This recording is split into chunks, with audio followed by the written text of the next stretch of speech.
दोस्तों नमस्कार, मेरा नाम है मिलाप गुप्ता और आप मुझे देख रहे हैं आपके अपने favourite YouTube channel English with मिलाप पर। दोस्तों आज की इस वीडियो में हम बात करेंगे हेल्पिंग वर्ब्स की। हेल्पिंग वर्ब्स को किस तरह से सेंटेंस के अंदर यूज किया जाता है, कुछ फिल इन द ब्लैंक्स आप लोगों के लिए मैं लेकर आया हूं। हम और आप आज प्रैक्टिस करेंगे और देखेंगे किस तरह से सेंटेंस के अंदर हम पता लगाते हैं कि कौन सी हेल्पिंग वर्ब का यूज किया जाता है। जैसे यहां पर आप स्क्रीन पे देख सकते हैं, ये है फिल इन द ब्लैंक्स और इनके सामने ऊपर जो लिखा हुआ है ये हमारे ऑप्शंस हैं। इस तरह की कई प्रैक्टिस आप करेंगे तो आपको कभी भी इंग्लिश के सेंटेंसेस बोलने में दिक्कत नहीं आएगी, आपकी रफ्तार बढ़ेगी, स्पीड बढ़ेगी, क्योंकि आपको सोचना नहीं पड़ेगा कि आपके सब्जेक्ट के अकॉर्डिंग सेंटेंस के अंदर कौन सी हेल्पिंग वर्ब लगने वाली है। तो इस वीडियो में मैं आपको प्रैक्टिस करवाऊंगा। सबसे पहले यहां पर देखिए हमारे पास ऑप्शन है इज एम आर, और ये इज एम आर का ऑप्शन कब होता है? जब हम बात करते हैं प्रेजेंट की। ठीक है, प्रेजेंट के अंदर हमारे पास ऑप्शन होता है इज एम आर का।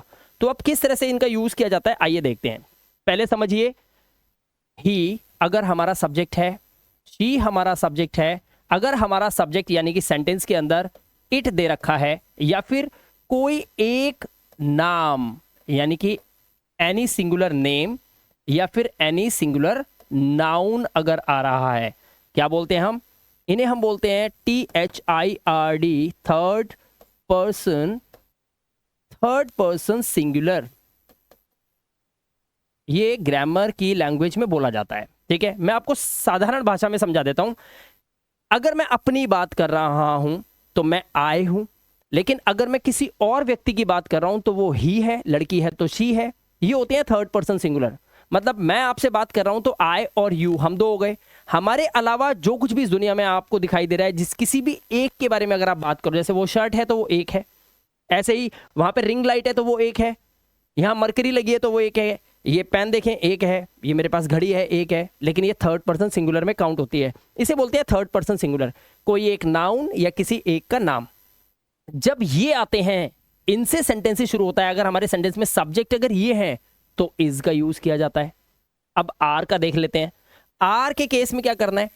मान लीजिए यू लिखा है, वी लिखा है, या फिर दे लिखा हुआ है। ठीक है, या फिर टू नेम्स, दो नाम से शुरू हो सेंटेंस या दो से ज्यादा हो, या फिर टू नाउन्स हो। ठीक है, जैसे मैं एसी की बात करूं और एसी के साथ साथ फ्रिज की भी बात करूं, दोनों को एक साथ लेके आऊं और अपना सब्जेक्ट बना लूं, तब आर का यूज किया जाएगा। ठीक है, एम का यूज सिर्फ और सिर्फ आई के साथ किया जाता है। ठीक है, अब ये रहे हमारे फिल इन द ब्लैंक्स, इसको ध्यान से आपको देखना है और समझना है। ठीक है, जैसे लिखा हुआ है वी डैश फ्रेंड्स। अब यहां पर फ्रेंड में एस लगा हुआ है और यहां है वी, तो आपको इधर ध्यान नहीं देना है। ऑब्जेक्ट तो कुछ भी हो सकता है, हमें ध्यान क्या देना है? ध्यान देना है हमारा सेंटेंस शुरू किससे हो रहा है, हमारा सब्जेक्ट क्या है। सब्जेक्ट हमारा वी है और वी के लिए हम क्या लगाते हैं? आर। तो हमारा राइट आंसर क्या हुआ? We are friends. और क्योंकि वी प्लूरल में काउंट होता है, यानी कि दो या दो से ज्यादा की बात होती है, तो फ्रेंड में एस लगा हुआ है। क्योंकि हम अब एक दोस्त नहीं है, वी बोल रहे हैं, आर लगा रहे हैं, तो हम फ्रेंड्स बोलेंगे। इस तरह से माई फैमिली। अब आपको लग रहा होगा फैमिली में तो बहुत सारे लोग होते हैं, तो ये ज्यादा हो गए। आपने सबको एक नाम दे दिया फैमिली, और ये फैमिली एक नाउन हो गया, जो कि एक सिंगल नाउन है, एक नाउन। माई फैमिली, मेरा परिवार, एक ही परिवार है ना, सबके परिवारों की बात तो नहीं हो रही, दुनिया में तो बहुत सारे परिवार हैं। तो माई फैमिली जब थर्ड पर्सन सिंगुलर हो जाता है तो हम लगाते हैं is. My family is big. ठीक है, क्लियर है सबको? आवाज क्लियर आ रही है? चलिए आगे चलें। Tom dash my brother. अब यहां पे टॉम एक नाम आ गया, तो क्या लगाएंगे आप? इज लगाएंगे। देखते जाओ आगे, देखो शी डैश अ गर्ल। अब शी क्या है? थर्ड पर्सन सिंगुलर में काउंट हो रहा है शी, तो क्या लगाएंगे हम? She is a girl. अब देखो क्या लिखा है, माई सिस्टर डैश ब्रेव। मैंने क्या बोला? ऑब्जेक्टिव पार्ट में ध्यान नहीं देना, फिल इन द ब्लैंक्स के इस तरफ आपको ध्यान नहीं देना है, ध्यान यहां देना है, आपका सब्जेक्ट यहां है। तो माई सिस्टर, मैं बोलूं मेरी बहन कितनी है, मगर मैं यहां पर बोलता हूं माई सिस्टर्स तो ज्यादा हो जाती है, लेकिन लिखा क्या है? सिस्टर, यानी कि एक नाम, मतलब एक की बात हो रही है, थर्ड पर्सन सिंगुलर की, इज का यूज होगा। My sister is. इसी तरह से ही के साथ हम इज लगाते हैं, यहां पे लिखा हुआ है देखो ही के साथ इज। इसी तरह से यू, अब देखो यू कहां है? यहां लिखा है, यू के साथ आप क्या लगाते हैं? आर। यू आर सैड, तुम दुखी हो। इस तरह से आपने यूज कर लिया। अब देखिए आप आगे कैसे बनाएंगे। अब यहां पे देखिए दे के साथ हम क्या यूज करते हैं? आर का यूज करते हैं, आर। ठीक है, यू वी दे। इस तरह से राहुल एक नाम आ गया, तो राहुल अगर एक नाम है तो हम क्या लगाएंगे, राहुल इज माई ब्रदर। अब लिखा है वर्ब में आईएनजी प्लेइंग, इससे फर्क नहीं पड़ता, हमें सिर्फ इज एम आर का ध्यान रखना है। आई के साथ हम क्या लगाते हैं, एम, तो हम लगाएंगे आई एम प्लेइंग क्रिकेट, मैं क्रिकेट खेल रहा हूं। यू डैश 10 years old, अब देखो यू के साथ क्या लगाते हैं हम, आर का यूज करते हैं, तो हम बोलेंगे you are 10 years old। It के साथ, इट यहां पर है, इट के साथ इज का use, it is cold today, आज ठंड है, ठीक है। ही dash at home now, now का यूज हो रहा है, प्रेजेंट की बात हो रही है, he is at home now, ठीक है। इसी तरह से दे के साथ क्या लगाते हैं हम, दे के साथ हम लगाते हैं आर, तो हम बोलेंगे दे आर अफ्रीकन। यहां पर फिर आ रहा है there dash a pen on the table. अब यहां पर सुनना ध्यान से, देयर के साथ आर भी आ सकता है, देयर के साथ इज भी आ सकता है, बट एम तो नहीं आएगा। कैसे पता चलेगा इस देयर के साथ हम एम लगाएं, आर लगाएं या इज लगाएं, तो एम तो आता ही नहीं, वो तो आई के साथ आता है, तो देयर के साथ इज या आर, दो में से एक आ सकता है। हमें देखना यह है कि ये लिखा क्या है, अ पेन, यानी कि एक पेन की बात हो रही है, ऑन द डेस्क, डेस्क पर एक पेन है, तो हम यहां पर एक नाम एक नाउन के लिए क्या लगाते हैं, इज, तो आप बोलेंगे there is a pen on the desk. My name, मेरा नाम एक है, माई नेम इज दीपा। इसी तरह से वी आर, यहां तो आर ऑलरेडी डाल दिया, वी आर फ्रॉम अमेरिका, ये आंसर ही दे रखा है। आई एम फाइन, मैं ठीक हूं, अच्छी हूं, थैंक्स। हैरी एंड जेनी, अब देखो यहां पर हैरी एंड जेनी क्या है, दो नाम आ गए। मैंने क्या बोला था, जब टू नेम्स आते हैं तो आर का यूज होता है, तो यहां पर बोलेंगे are married, Harry and Jenny are married, दोनों शादीशुदा हैं। अब देखिए she is dash an English teacher, अब यहां पर इज ऑलरेडी आंसर दे रखा है, तो कुछ लगाने की जरूरत आपको नहीं है। हैज, हैव और हैड का, तो इसका यूज हम कैसे करते हैं, प्रेजेंट परफेक्ट टेंस में करते हैं, या फिर हम कोई चीज हमारे पास है या पास थी के सेंस में किया जाता है, ठीक है। तो अब कैसे लगता है इनका यूज, सेम बिल्कुल वही करना है आपको। ही शी इट, एक नाम एक नाउन के साथ आपको हैज लगाना है, थर्ड पर्सन सिंगुलर के साथ भी आप हैज लगाएंगे। यू भी दे, दो नाम या दो नाउन के साथ आपको हैव लगाना है, और हैड का यूज आप सबके साथ करते हैं। हैड का यूज क्या करेंगे, अब आई यहां पर नहीं आएगा, आई यहां पर आ जाएगा, बस ये चेंज करना है आपको, होता ही नहीं है। तो जो भी हमारा सब्जेक्ट होगा हम हैड लगा देंगे, बट हमें ये देखना है सेंटेंस पास्ट टेंस में होना चाहिए। लिखा है are teacher dash a new purse, अब यहां पर हम हैड तो लगा ही सकते हैं इसको पास्ट बनाने के लिए, लेकिन अगर हैज और हैव का चॉइस हो तो आर टीचर मतलब हमारी टीचर, टीचर तो एक है, तो हम बोलेंगे has a new purse. My friend has a laptop, Amar एक नाम है, has a brother and sister. I wish, अब यहां पर ध्यान से सुनना, लिखा है I wish we dash a car. अब ये जो विश होती है ना, ये इच्छा होती है हमारी, हम ये सोचते हैं, कल्पना करते हैं, काश मेरे पास कार होती। इस केस में आपको होती पास्ट की सेंस में तो आप बोलेंगे I wish we had a car, काश हमारे पास कार होती, तो हम पास्ट की बात कर रहे हैं। अब देखो द गोट, गोट कितनी है, एक है, द गोट हैज 4 legs, ठीक है। यू हैव, यू के साथ क्या लगाते हैं, have, you have nice shirt, you have a nice shirt, इस तरह से यूज करेंगे हैव का यू के साथ।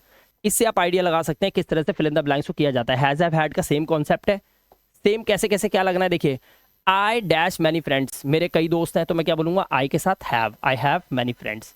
यहां पर the chair, chair third person singular, एक नाउन की बात हो रही है, एक चेयर की बात हो रही है, तो हैज लगाएंगे, has 4 legs। Harry dash 2 dogs, Harry एक नाम है, हैज, हैरी के पास 2 कुत्ते हैं, हैरी हैज 2 dogs, ठीक है। मनु, फिर हैज आएगा, Manu has a red tie with a suit. आगे देखिए lily dash a Barbie doll, lily के पास एक बारबी डॉल है, तो लिली क्या है, थर्ड पर्सन सिंगुलर, एक नाम आ रहा है, तो लिली हैज। इस तरह से आप हैज हैव का यूज कर सकते हैं। John dash a pet dog, तो जॉन के साथ हम क्या लगाएंगे, हैज लगाएंगे, क्योंकि थर्ड पर्सन सिंगुलर किसी का नाम आ रहा है। इस तरह से आपको फिल इन द ब्लैंक्स करने हैं। आगे चलते हैं और देखते हैं, ठीक है। चलिए अब हम आगे गए, हमारे पास हैज हैव हैड में 3 ऑप्शन और हैं। देखिए अब यहाँ पर क्या करना है आपको, लिखा है अन्ना, अन्ना कितना है, एक नाम है, एक नाम है, तो अन्ना हैज। अच्छा यहाँ पर मैं चाहूँ तो अन्ना हैड भी लगा सकता हूँ। अगर मुझे ये बोलना है अन्ना के पास बाइसिकल थी, तो ये ऑप्शन तो हैड तो आ ही सकता है सब में, लेकिन हम यहाँ पर सब में हैज हैव का कॉन्सेप्ट देख रहे हैं। द बॉयज, यहाँ भी हैड आ सकता है, द बॉयज, अब बॉयज ज्यादा हैं, यहाँ हैज नहीं आएगा, तो यहाँ पर क्या लगाएंगे हम, या तो हैव लगाएंगे और या फिर हैड लगा सकते हो पास्ट में लाने के लिए। द गर्ल्स सेम वही, हैव या हैड, तो द गर्ल्स हैव अब पार्टी येस्टरडे, तो ये हैव गलत हो गया क्योंकि यहां पे क्या लिखा हुआ है, येस्टरडे। अब यहां पर हैज और हैव दोनों नहीं आ सकते क्योंकि बात हो रही है येस्टरडे यानी कि बीते हुए कल की। इस केस में the girls had a party yesterday. तो यहां पर आपको ध्यान रखना है इस सेंटेंस के अंदर, क्योंकि यहां पर पास्ट का टाइम दे रखा है। इन बातों का थोड़ा सा ध्यान रख के चलना है आपको। देखिए, आई के साथ वॉज लगता है, ही के साथ वॉज, शी के साथ वॉज, ठीक है, इट के साथ वॉज, और एक नाम, सिंगल नेम या एक नाउन। तो ये हो गया हमारा थर्ड पर्सन सिंगुलर। कोई भी चीज, एक नाम हो चाहे नाउन हो, तो आप लगाएंगे वॉज, ठीक है। बट वर्क किसके साथ लगेगा, यू के साथ, वी के साथ, दे के साथ, ठीक है, और दो नाम या दो नाउन के साथ आपको वर्ड लगाना है। तो कुल मिलाकर इसको बोलते हैं ग्रामर की भाषा में प्लूरल, ठीक है, और इसको बोलते हैं सिंगुलर, सिंगुलर प्लूरल, ठीक है। अब देखो, आई डैश एट होम, मैं घर पर था, तो आई वॉज एट होम, ठीक है। ऐसे ही के साथ भी वॉज लगेगा, he was at the restaurant, she was making tea, they were already लगाया हुआ है, ठीक है। ऐसे ही यू के साथ क्या लगाएंगे, यू के साथ आप लगाएंगे वर, आप देख सकते हैं वहां पर। ऐसे ही I was working in hospital, she was at the cafe. तो यहां पर आपने देखा हमने वॉज का यूज करके या वर का यूज करके सेंटेंस को बनाया है, ठीक है। बस ये आपको छोटा सा जो इशू होता है ढूंढने में कि कैसे क्या लगाएं, उसके लिए ये वीडियो है, आराम से देखिए। अब दे के साथ हम क्या लगाते हैं, वर लगाएंगे, तो हम लगाएंगे दे वर, पास्ट सेंस में, they were at the playground. ऐसे ही यू के साथ क्या लगाएंगे, you were rude to her, ठीक है। वेयर क्या लिखा है यहाँ पर, येस्टरडे, तो यू हमारा सब्जेक्ट यहाँ पर है, तो यू के साथ हम क्या लगाते हैं, वर। तो वेयर वर यू येस्टरडे, आप कल कहाँ थे। अब यहाँ पे क्या लिखा हुआ है, एग्जाम्स, एग्जाम ज्यादा है, तो व्हेन वर हर एग्जाम्स। ऐसे where dash he yesterday evening, तो वेयर वॉज ही, क्योंकि सब्जेक्ट हमारा क्या है, ही है। ऐसे ही व्हेन डैश इट रेनिंग, अब व्हेन आ रहा है, इससे कोई लेना देना नहीं है, इट लगा हुआ है, तो हम बोलेंगे व्हेन वॉज इट रेनिंग, ठीक है। आगे देखिए, why dash you angry that day, उस दिन आप गुस्सा क्यों थे, तो वाई वर यू, क्योंकि हमारा यू के साथ क्या लगता है, वर लगता है। अब है हमारा टॉपिक डू, डज और डिड, कैसे यूज होता है डू, डज और डिड का, आइए उसको समझते हैं। सबसे पहले आपको ये समझना होगा, डू लगता है हमारा किसके साथ, आई के साथ, यू के साथ, वी के साथ, दे के साथ, और वही दो नाम, ठीक है, टू नेम्स या फिर टू नाउन्स के साथ, ठीक है। यानी कि हमारा कुल मिलाकर बात कर ली हमने प्लूरल की, ठीक है। प्लूरल अगर सब्जेक्ट है तो डज हमारा सिंगुलर सब्जेक्ट होना चाहिए, ये पहली शर्त है, सिंगुलर सब्जेक्ट होना चाहिए हमारा। या फिर हम लगा सकते हैं ही के साथ, शी के साथ, इट के साथ, और एक नाउन या फिर एक नेम के साथ, ठीक है। अब बात करें डिड की, अगर पास्ट सेंस दे रहा है तो सबके साथ लगता है, क्योंकि ऑप्शन है ही नहीं कोई दूसरा पास्ट में, ठीक है, सबके साथ लगेगा ये। अब यहां पर देखिए, dash you play in the garden, अब ये क्या है, प्रेजेंट इंडेफिनिट टेंस में वर्ब की फर्स्ट फॉर्म लगाई जाती है और पास्ट इंडेफिनिट में भी वर्ब की फर्स्ट फॉर्म लगाई जाती है, तो इसमें डिड तो आ ही सकता है। Did you play in the garden, क्या आप गार्डन में खेले। लेकिन अगर मुझे ये बोलना है क्या तुम गार्डन में खेलते हो, तो मैं यहां पर यू के साथ डू का यूज करूंगा, do you play. Dash she write in her exercise, अब हम बोलेंगे यहां पर डज, क्यों बोलेंगे डज, क्योंकि यहां पे लगा हुआ है शी। डिड भी आ सकता है। Dash they sing a song, do they sing a song, यहां पर लगा है ना दे के साथ डू, इसी तरह से शी है तो हम यहां पे बोलेंगे डज, ठीक है। और इसी तरह से यहां पर यू लगा हुआ है तो यहां पर हम लगा सकते हैं डू। यहां पे हमारा क्या है, द मंकी ईट टॉफीज, अब क्या लगा, क्या बंदर टॉफी खाते हैं, तो द मंकी एक है, क्या बंदर टॉफी खाता है, तो हम बोलेंगे डज।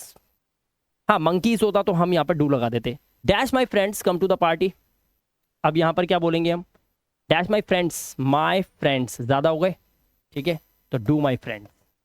मैंने क्या बोला था आपको, दो नाउन या दो नाम होंगे तो यहाँ पर थर्ड पर्सन सिंगुलर नहीं है, यहाँ पर फ्रेंड्स लगा हुआ है, प्लूरल हो गए, ठीक है। ऐसे ही सारा प्ले द गिटार डैश, सारा क्या है, एक नाम है किसी का, तो डज, ठीक है। ऐसे ही dash Anu climb tree, Anu क्या है, एक नाम है, तो डज। या फिर यहां पर आप डिड का यूज भी कर सकते हैं, ठीक है। आगे देखिए, dash my parents go on holiday, parents mummy और पापा दोनों आ गए, टू माई पेरेंट्स, ठीक है। आगे देखिए, dash she ride a horse, does she, ठीक है। Dash Moni go to school every day, everyday मतलब present indefinite, does Moni go to school everyday. इस तरह से डू और डज का यूज, ठीक है। तो दोस्तों आपने देखा इस वीडियो के अंदर हमने is, am, are, was, were, do, does, did, has, have, had का किस तरह से सेंटेंस के अंदर यूज करा। तो यही ट्रिक आपको यूज करनी है और उसके कुछ ही दिनों बाद प्रैक्टिस करते करते आप इन सबको इजीली बोलना भी शुरू कर देंगे। होप आपको वीडियो अच्छा लगा होगा। अगर वीडियो अच्छा लगे तो लाइक करें, चैनल पे पहली बार आए हैं चैनल को सब्सक्राइब करके बेल आइकन बटन को प्रेस कर लेना, ताकि हर वीडियो का नोटिफिकेशन आपको टाइम से यूट्यूब दे दे। मैं मिलाप गुप्ता मिलूंगा आपसे नेक्स्ट इंटरेस्टिंग वीडियो के साथ। Till then, good bye.